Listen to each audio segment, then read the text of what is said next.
Psychoanalysts were about to move into big business and use their techniques not just to create model citizens, but model consumers. Last week's episode showed how Freud's American nephew, Edward Bernays, had been the first to convince American corporations that they could sell products by connecting them with people's unconscious feelings. But now a group of psychoanalysts were going to take what Bernays had begun and invent a whole range of techniques to get inside and manage the unconscious mind of the consumer. They were led by Ernest Dichter. Dichter had practiced next door to Freud in Vienna, but he had come to America and set up the Institute for Motivational Research in an old mansion north of New York. This is the Institute for Motivational Research, a place devoted to the intriguing business of finding out why people behave as they do, why they buy as they do, why they respond to advertising as they do. And this is Dr. Ernest Dichter.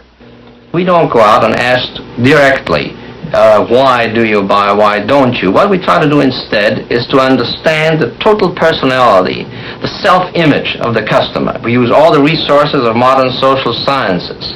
It opens up some stimulating psychological techniques for selling any new product. Like the other psychoanalysts, Dichter believed that American citizens were fundamentally irrational beings. They could not be trusted. Their real reasons for buying products were rooted in unconscious desires and feelings.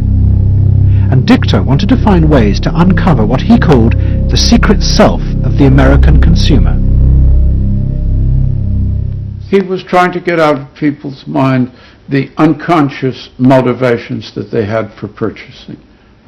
These could be sexual, they could be psychological, they could be sociological, they could be a demand for status, a demand for recognition. There were things that people couldn't verbalize or wouldn't verbalize because they were too secret to them. They were too much a part of their nature, and they would be embarrassed. They would be embarrassed if they came out and said things like this.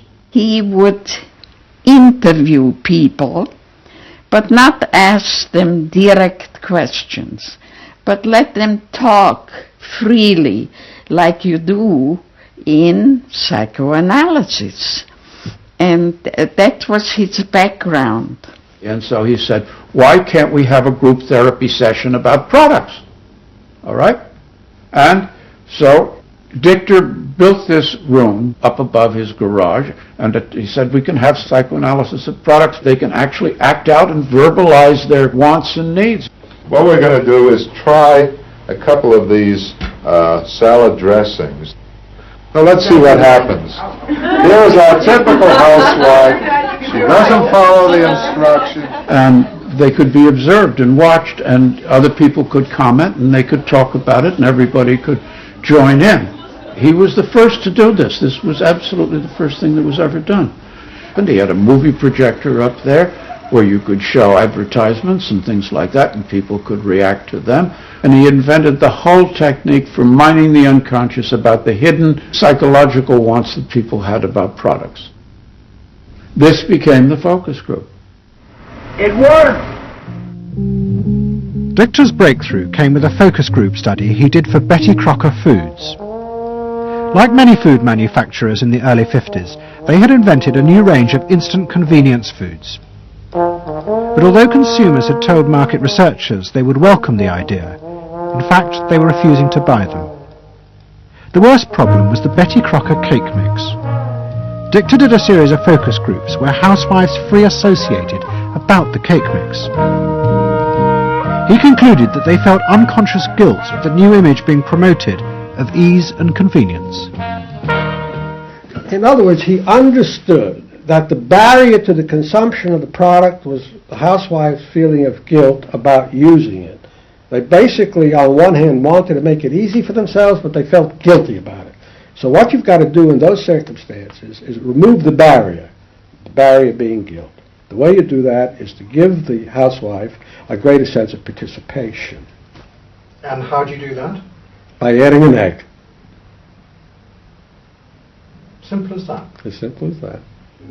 Dichter told Betty Crocker to put an instruction on the packet that the housewife should add an egg. It would be an unconscious symbol, he said, of the housewife mixing in her own eggs as a gift to her husband, and so would lessen the guilt. Betty Crocker did it, and the sales soared. My cake is ready. The consumer may have basic needs that the consumer himself or herself doesn't fully understand. You have to know what those needs are in order to fully exploit the consumer.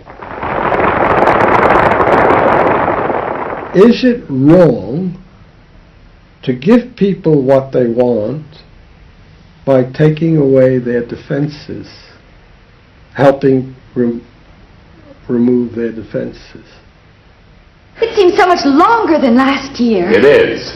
Nearly 4 inches longer in some models. Oh! Dichter's success led to a rush by corporations and advertising agencies to employ psychoanalysts. They became known as the Depth Boys, and they promised to show companies how to make millions by connecting their products with people's hidden desires.